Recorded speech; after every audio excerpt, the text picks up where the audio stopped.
امام رضا علیہ السلام نے ارشاد فرمایا ہے، اللہم صلی علی محمد و علی محمد،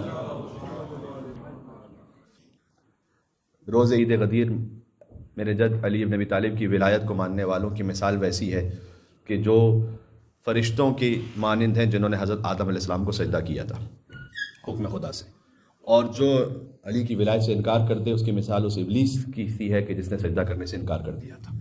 یہ حدیث امام رضا علیہ السلام ہے۔ اللہ کے نزدیک اور ائمہ علیہ السلام کے نزدیک یہ سب سے بڑی عید ہے، اور خداوند عالم نے کسی پیغمبر کو مبعوث نہیں فرمایا مگر یہ کہ اس نے اس غدیر کے دن کو عید کا دن قرار دیا پہلے ہی سے، اور اسے محترم سمجھا ہے۔ اس کا نام آسمانوں میں روز عید موعود ہے، یعنی وہ دن کے جس کا وعدہ لیا گیا تھا،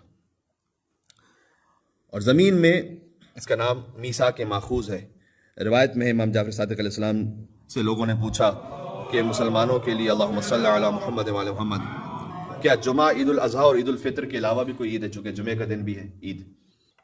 خود امام رضا اسلام کی اسی حدیث میں جس کا پہلے ہم نے حوالہ دیا، اس میں امام نے یہ بھی فرمایا کہ اللہ نے عید یہ 4 دن قرار دیے ہیں، روز جمعہ، عید الفطر، عید الاضحیٰ، عید غدیر۔ اپنے امام نے فرمایا کہ عید غدیر کی مثال قیامت میں ان تمام عیدوں میں ویسی ہوگی کل قمر بین الکواکب، جیسے ستاروں کے درمیان ایک چاند ہوتا ہے، اتنا زیادہ روشن، سبحان اللہ۔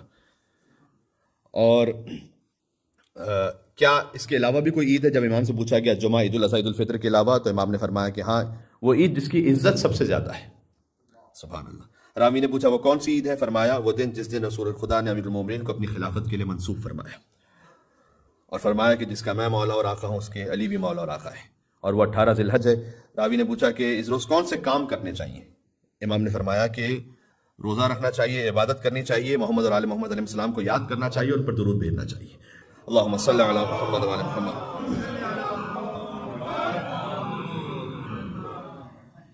اب جو حدیث سنا رہا ہوں شاید ہمارے لیے اس وقت پریکٹیکلی یہ پاسبل نہ ہو، لیکن یہ سن لیجئے گا، اور جہاں جہاں تک آواز جا رہی ہے انشاءاللہ۔ اور ابن ابی نصر بزنتی سے حدیث ہے، انہوں نے روایت کی امام رضا علیہ السلام سے کہ امام رضا علیہ السلام نے فرمایا کہ تم جہاں کہیں بھی ہو، روز عید غدیر اپنے آپ کو قبر مطہر علی ابن ابی طالب پر پہنچاؤ، کہ یقیناً خداوند متعال اس روز ہر مومن اور مومنہ کے 60 سال کے گناہوں کو معاف فرماتا ہے، اور اس دن آتش جہنم سے اس سے دگنا آزاد کرتا ہے جتنا ماہ رمضان شب قدر اور شب عید فطر میں آزاد کرتا ہے، سبحان اللہ۔ پھر فرمایا اس دن برادر مومن کو 1 درہم دینا 1000 درہم دینے کے برابر ہے، سبحان اللہ۔ اور فرمایا کہ اس دن اپنے برادر ایمانی کے ساتھ احسان کرو اور مومنین و مومنات کو خوش کرو۔ یہ آپ کو باقاعدہ عید غدیر کی سیلیبریشنز میں احادیث میں ملے گا کہ مومن کو آپ خوش کیجئے۔ تو اس کا مطلب ضروری نہیں کہ آپ گھر کے باہر ہی کوئی مومن مومنہ ڈھونڈے، گھر کے اندر بھی ہیں، انہیں بھی آپ خوش کر سکتے ہیں۔ تو وہ کہتے ہیں نا کہ ایک دن سے 2 شکار ہو جائیں گے، غدیر کا ثواب بھی مل جائے گا، گھر کا ماحول بھی اچھا ہو جائے گا۔ تو آپ کوئی اچھا سا تحفہ عید غدیر کی خوشی کی نیت سے انشاءاللہ دیجئے اپنی شریک حیات کو، اور بچوں کو بھی دیجئے، کہ بہرحال انہیں یہ یاد رہے، اور کاش یہ پریکٹس نارمل ہو سکے کہ مثلا سارے بچوں کو پتا ہو اور خانم کو بھی مثلا پتا ہو کہ بھئی عید غدیر جو ہے کوئی بہترین تحفہ ملے گا۔ اسی ذریعے سے عید غدیر، یعنی ہم کہتے ہیں نا غدیر کو فقط منائیں نہیں، غدیر کو برپا کریں، غدیر کو برپا کریں۔ مل کے صلوات بھیجیں محمد و آل محمد، صلی اللہ محمد و آل محمد۔ تو بہترین کھانوں کا اہتمام کریں، بہترین خوشبو کا اہتمام کریں۔ چونکہ وقت مختصر ہے، میں کسی اور گفتگو یا نشست میں اس کو تفصیل سے تھوڑا بیان بھی کر دوں گا۔ یہ سنت ہے ائمہ علیہ السلام ہے، بہترین سے بہترین خوشبو لگاتے تھے روز عید غدیر، امام رضا علیہ السلام کی سنت ہے۔ اس میں ثواب بیان کیا گیا، حتیٰ کسی مومن سے مسکرا کر ملنا کس لیے آج عید غدیر ہے، اس کا بے انتہا ثواب بیان کیا۔ تو واقعا ہمیں غدیر کو قائم کرنے کی ضرورت ہے۔ اور پھر امام نے فرمایا کہ خدا کی قسم اگر لوگوں کو اس دن کی فضیلت معلوم ہو جائے جیسے کہ معلوم ہونا چاہیے، تو روزانہ 10 مرتبہ ملائکہ ان سے مصافحہ کریں گے۔ اب میں اپنی بات کرتا ہوں، مجھ سے تو آج تک کسی فرشتے نے مصافحہ نہیں کیا، اس کا مطلب یہ ہے کہ میں نہیں جانتا اس دن کی اصل فضیلت کیا ہے۔ امام نے کہا اگر پتہ چل جائے تمہیں جو اس کا حق ہے اس دن کا، تو ملائکہ روز 10 مرتبہ تو اس سے مصافحہ کریں گے۔ واضح ہو رہی بات؟ یعنی یہ اتنا عظیم الشان دن ہے۔ مختصر یہ کہ یعنی اس دن کی تعظیم لازم ہے۔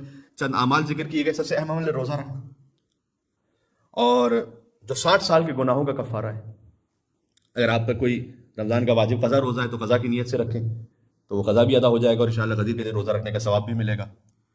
اور حدیث میں آیا ہے، یہ بڑی لطیف حدیث ہے، کہ غدیر کے دن کا روزہ ساری دنیا کی عمر کے برابر ہے، جو دنیا کی ایج ہے پوری، اس لیے کہ اللہ تعالیٰ نے خلقی دنیا کو کیا ہے ولایت علی بن ابی طالب السلام کی وجہ سے۔ تو اس دن آپ روزہ رکھیں، لہٰذا آپ کو ثواب ملے گا ساری دنیا کی جو ایج ہے اس کا۔ سبحان اللہ۔ پھر افطار کروائیے، غدیر کے دن افطار کروانا کسی مومن کو، اس کے لیے امام رضا علیہ السلام نے ارشاد فرمایا کہ تم ایک مومن کو اگر افطار کرواؤ گے تو اللہ ایک فئام کو کھانا کھلانے کے برابر اجر دے گا۔ ابھی میں بتاتا ہوں فئام کیا ہے۔ پھر امام نے کہا نہیں، 2 فئام، 3 فئام، 4 فئام، اور یہاں تک کہ 10 فئام امام نے کہے۔ فئام کا مطلب ہوتا ہے گروہ ایک۔ تو راوی نے پوچھ لیا کہ مولا اس ایک گروہ میں کتنے لوگ شامل ہوں گے؟ امام نے کہا 1 لاکھ، ایک مومن کو افطار کروانا۔ تو بے انتہا اللہ سبحانہ و تعالیٰ گویا تقسیم کر رہے ہیں نام علی بن ابی طالب السلام پر۔ تو اس دن کو سیلیبریٹ کریں خاص۔ میں نے جیسے آپ سے کہا کہ باقاعدہ گھر میں کوئی خوشی منائے، بچوں کو یہ پتہ ہو، ان کو کوئی اچھا سا ایسا کوئی، میں یہ نہیں کہوں گا کہ ٹوائے وغیرہ یوں دلوا دیں کہ جو بعد میں ان کے لیے کسی کام کرنا ہو، ایک دن کھیل کے انہوں نے پھینک دیا، کوئی ایسی چیز دلائیں انہیں، کوئی اچھی سی کہ جو ان کے لیے مفید بھی رہے اور انہیں یاد رہے کہ ہاں مثلا بابا نے ہمیں دلایا تھا، غدیر کے دن دلایا تھا۔ کہیں پر آپ کوئی سیر و تفریح کے لیے جائیں، کوئی ایسا اہتمام کریں اور بچوں کو یہ بتائیں اور انہیں خوشی دیں۔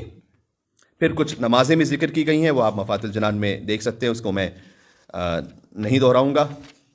بس اختتام کرتے ہوئے اتنا کہوں گا کہ جو غدیر کی محفل ہو رہی تھی 18 ذی الحجۃ الحرام کو، وہ کیا عظیم الشان محفل تھی کہ اس محفل کا بانی ہے لا الہ الا اللہ،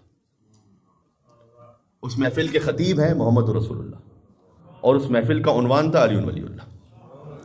ہمارا کلمہ یہ غدیر پہ مکمل ہوتا ہے۔